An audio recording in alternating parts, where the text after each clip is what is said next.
नमस्कार दोस्तों, GK booster में आपका स्वागत है। आज का जो हम लोग का टॉपिक है दोस्तों, बहुत शानदार टॉपिक है। ठीक है, आज हम लेके आए हैं इंडिया में क्रांति, मतलब भारत की महत्वपूर्ण क्रांतियां, मतलब कौन सी क्रांति किस क्षेत्र में हुए उसके बारे में।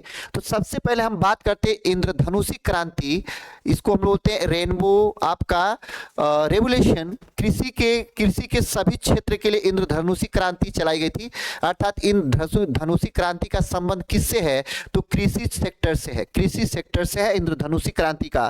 फिर उसके बाद हरित क्रांति दोस्तों, हरित क्रांति खाद्यान्न उत्पादन से। क्वेश्चन आता है कि हरित क्रांति का संबंध किससे वो है, किसके उत्पादन से है? तो गेहूं और चावल के उत्पादन से। गेहूं और चावल के उत्पादन से हरित क्रांति का संबंध है। अगर पूछता है कि हरित क्रांति का भारत में जन्मदाता कौन है, तो हरित क्रांति का जन्मदाता एम.एस. स्वामीनाथन है। और हमारे भारत में हरित क्रांति 1967 में चालू हुई, अर्थात शुरुआत हुआ 1967 में। पंजाब से शुरुआत किया गया था भारत में हरित क्रांति का शुरुआत पंजाब से 1967 में एम.एस. स्वामीनाथन के द्वारा। भारत में एम.एस. स्वामीनाथन पुरस्कार किस लिए दिया जाता है? तो कृषि के क्षेत्र में।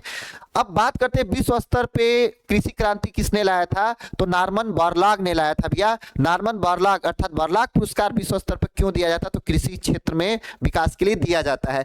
तो हरित क्रांति का संबंध खाद्यान्न उत्पादन से, गेहूं और चावल से।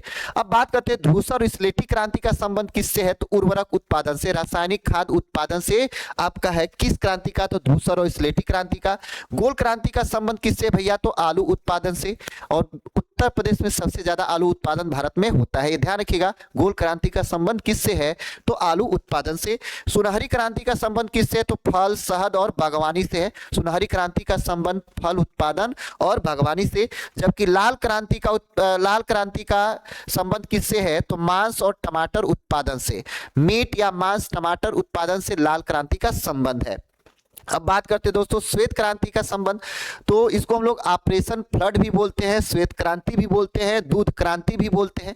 ऑपरेशन फ्लड, दूध उत्पादन क्रांति, श्वेत क्रांति। ठीक है, इसके जन्मदाता वर्गीज कुरियन है। और भारत में इसको दूध उत्पादन को बढ़ावा देने के लिए इस क्रांति को चलाया गया था। तो ऑपरेशन फ्लड के नाम से इसको जाना जाता है। पीली क्रांति का संबंध किससे दोस्तों? तो तिलहन उत्पादन और सरसों और सूरजमुखी के उत्पादन से।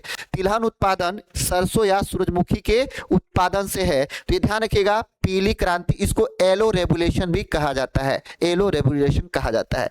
नीली क्रांति का संबंध किससे है दोस्तों? तो मत्स्य उत्पादन से, मछली उत्पादन से है।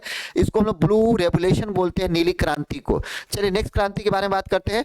अब आता है भूरी क्रांति का संबंध किससे दोस्तों? भूरी क्रांति का तो कोको और चमड़ा, कोको उत्पादन से और चमड़ा उत्पादन से भूरी क्रांति का। जबकि रजत क्रांति का संबंध किससे है दोस्तों? तो अंडा उत्पादन और पोल्ट्री से है। तो मेरे युवाओं ये ध्यान रखिए कि बहुत 60 फॉर्म में आपको बता रहे हैं और ये प्रत्येक एग्जाम में यहां से आपको प्रश्न फंसेगा। गुलाबी क्रांति का किससे संबंध है? तो मछली उत्पादन और प्याज उत्पादन से गुलाबी क्रांति।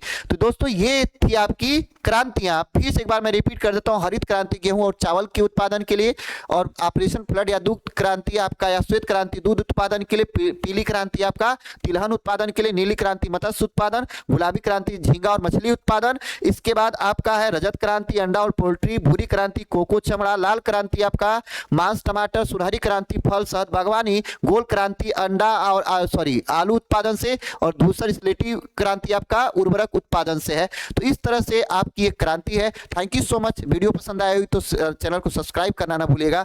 नेक्स्ट बूस्टर डोज लेके आते हैं, तब तक के लिए धन्यवाद।